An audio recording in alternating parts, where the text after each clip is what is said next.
Another great character in my time, never played for England. Today he probably would have done. Left-arm fast bowler called Mick Cowan from Yorkshire. His run-up was about half as long as that of John Lever and Bob Willis. When I look at Bob Willis and John Lever, I look at their run-ups and think, Christ, I don't go that far on my holidays.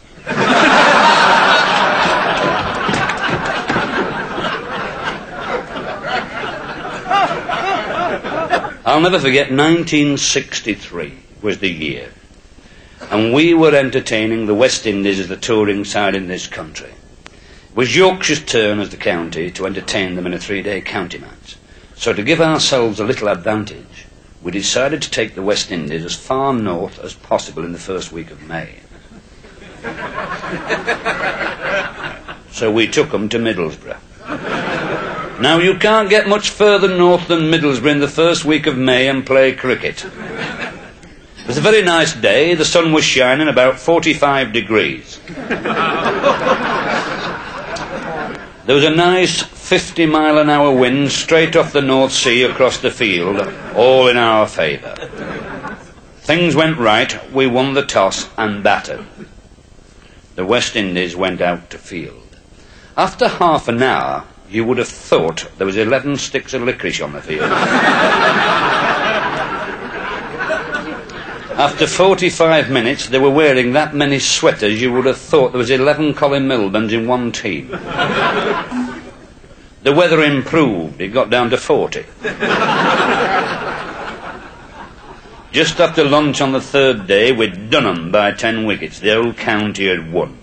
In the bar afterwards, having a drink, celebrating and gloating on our success, the West Indies said, "Just wait while we get you little Yorkshire so-and-sos to Sheffield. In August, 120 miles south of here, it's got to be warmer. And we shall knock 7 different bells out of you." And we said, yeah, 'cause you nod approval. You don't argue when it's Charlie Griffiths and Wes Hall speaking. It came the August, and we played the West Indies at Sheffield. It was about 75 degrees, beautiful weather, super. And the West Indies won the toss. They also paid Yorkshire as a county cricket club the greatest compliment that can be paid by a touring side. They fielded their full test team. McMorris, Hunt, Canai, Butcher, Sobers, Worrell, Murray, Gibbs, Hall, Griffiths. Not bad, is it, with Joe Solomon just thrown in to make the 11 up? Not a bad 11. And they batted.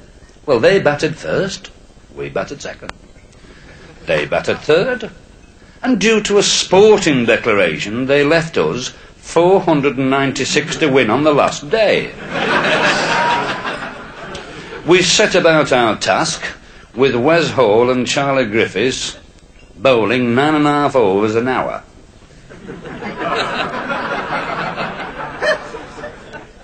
That night, I looked at the clock. 26 minutes past 6, the last over being started by one Wesley Hall with a new conker in his hand. I thought, Fred, we're in a bit of trouble. We wanted 295 to win, with 2 wickets left and 1 over. Now, I was all right. I had nothing to worry about. I was at the non-striking end.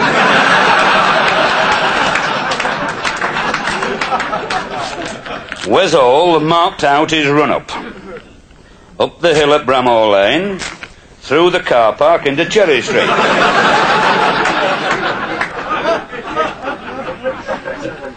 I thought, this fella's serious. When I saw him sharpening his spikes on the causeway. I had nothing to worry about. My mate, Jimmy Binks, the wicketkeeper, was facing. I was at the non-striking end. When suddenly Binksy said, "FS." I said, "Yeah." He said, "What's the arrangement?"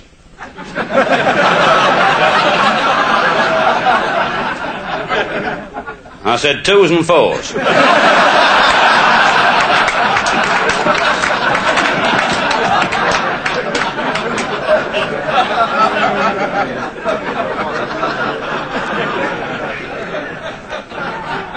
The umpire shouted play and Wes set off. Through the car park, down the hill. My God, he was travelling. He was going like a powder old sprinter when I saw him. and he came racing in. He frightened me. I was only watching. I thought he killed Binksy. Hope he knows he's got a wife and 2 kids. And a bulldog. And he let this ball go. And Binksy is about halfway through a forward defensive shot when the ball hit the bat. The bat didn't hit the ball hit the bat and flew to third man. Binksy set off and ran to my end. Then he turned round and ran all the way back.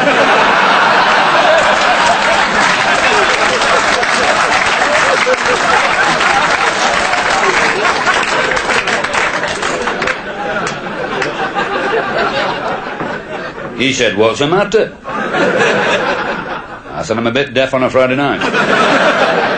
When Wesall's in Sheffield with a new ball. Well, he doubted my parentage and theirs before them.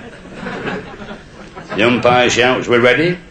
The traffic warden's moved in because he's at the other side of the zebra crossing now. He's warming up. Stopped the traffic and Wes set off. Over the zebra crossing, through the car park, down the hill. Thank God he was going like Jesse Owen when I saw him, with that cross he had on that chain whistling round his neck. And he came racing in. I thought, he'll kill Binksy. Binks is about a quarter of a way through a defensive shot. And the middle stick disappeared in 2 pieces. I thought, that's it, FS, we've lost. Coming down the steps is your last line of defence, anybody's last line of defence, Michael J. Cowan, with a smile on his face. The only reason he carried a bat was because he thought he had to. Mick Cowan made Mike Hendrick look like Don Bradman. I thought, FS, that's it, we've lost. I met him like a good senior professional should do, halfway, and I said, "Mick?" He said, "Yeah." I said, "It's 29 minutes past 6. I said, "Take that smile off your face, don't upset him." "I won't upset him," he said. "Wes is a great fellow, he won't bounce one at me." I didn't have the heart to say he don't have to.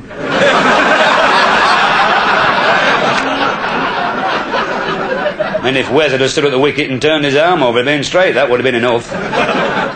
So I'm throwing bits of muck off the wicket, and Frankie Waddle said, "What are you doing?" I said, "I'm just throwing bits of muck off the wicket." I said, "In case Charlie Griffiths bowls the last over at this end." Just loud enough for Mick to hear, he said, "There'll be no last over. Get up the other end." The umpire said, "Fred, come on." So I went up the other end and left Mick to it. Took my gloves off, leaning on my bat, thinking, well, it's only 1 ball, isn't it? That's it, we've lost. Then Mick Cowan, bless his heart, he saved another 20 seconds. For the first time in his life, he asked for a guard.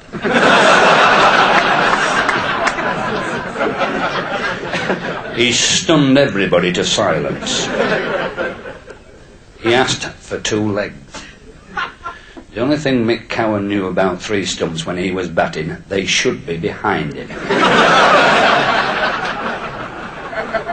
"I'm ready," he said. Wesall set off through the car park, down the hill, by God he was travelling. I daren't look.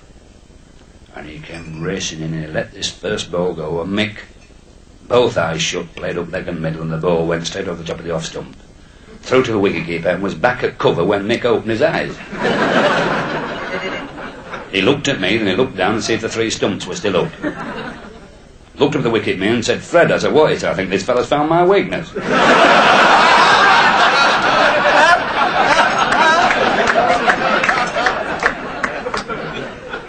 He went back, did Wes. He set off, he came racing and he let this delivery go. Mick played down the off stump, both eyes shut. The ball net back off the seam, went between bat, pad, box, everything, over the top, missed the lot. Back at mid-wicket, on its way to the bowler again when Mick opened up again.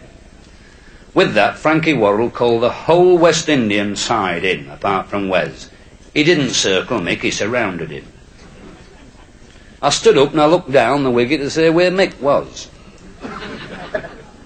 I looked at the clock, 29 minutes to 7, no chance of another over, 2 knackers to go. I thought, well, that's it, we've lost. Because Wesall's got to bowl straight now, or silly mid on and silly mid off will never suffer from piles again. I couldn't see Mick. Wes set off. Thank God he was going. He wasn't half travelling. quicker than he'd travelled the whole over. About 5 yards from wicket, I suddenly saw this white face appear at the bottom end. Mick Cowan standing up. He put one hand up and shouted, "Whoa!" Wesall skidded to a halt. You could see the marks about a yard long. He couldn't stand up, he couldn't bend down. He pulled a muscle in both legs and one in his back. He couldn't shift. And the umpire said, "What's the matter, Mick?" He said, "I'll tell you what's the matter." He said, "If this lot don't move back, I'm going to appeal against the light."